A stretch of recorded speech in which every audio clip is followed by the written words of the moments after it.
الرحمن الرحيم. بناتي واخواتي خارج مصر وجوه مصر، ازيكم؟ النهارده ان شاء الله هنعمل مع بعض طاجن السمك الفيليه مع بعض. فعباره عن المقادير، عباره عن ده كيلو سمك فيليه، ودي ليمونه، وده توم، وده بابريكا الحمراء، وكمون، وحبه كركم، وحبه كزبره، ومعهم حبه ملح. ونيجي تاني، ده بقدونس او كزبره اللي عندك يعني، ودي طماطم، وده قرن فلفل حار وقرن فلفل رومي، وبصلة مقطعاها، ودي البطاطس هنقطعها تحت الطاجن مع بعض. هنضرب الحاجات دي الاول نضربها في الكبة بتاعتنا ونعصر عليها ليمونة. نضرب الحاجة في الكبة بتاعتنا،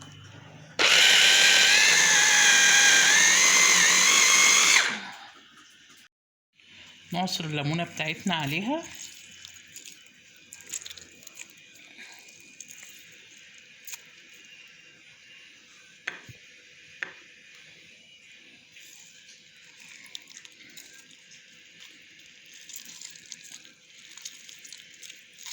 ونقلبها.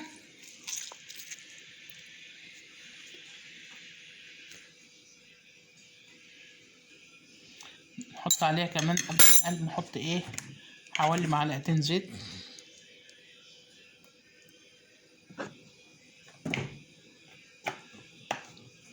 الريحة بتاعتها تجنن، ريحة حلوة قوي صراحة. هنقطع البطاطس بتاعتنا ونحطها طاجن البايركس. دهناها حبة زيت، حطينا حبة زيت في الطاجن، دهنا بيه، ونقطع فوقيه البطاطس شرايح.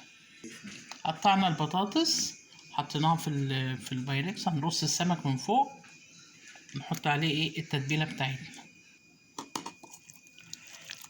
نحط التتبيلة على السمك. بسم الله.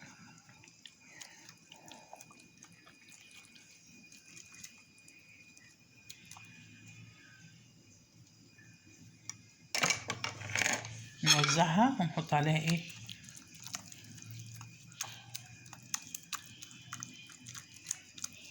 كوباية مية، نغطيها بالورق الفويل ونسويها في الفرن لحد ما تستوي. بعدين نعريها، نحطها تحت الشواية ونشوف هتستوي في قد ايه. نحط كوباية مية عليها، نحط قشر الليمون معاها،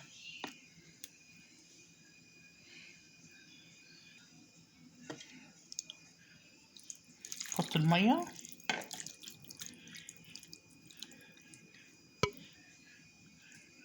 نغطيها بالفويل ونحطها في البوتاجاز على الصاج من تحت، وشوية حوالي تلت ساعة كده، ونحطينه على الشبكة من فوق. لفينا عليه الورق الفويل، هنقفله عليه ونحطه يستوي. بعد ما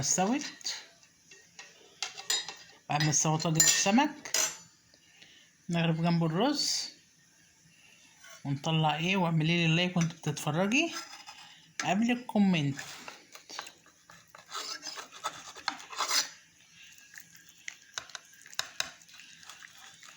روعة، ريحة بصي ما اقدرش اقولك على الجمال. واو.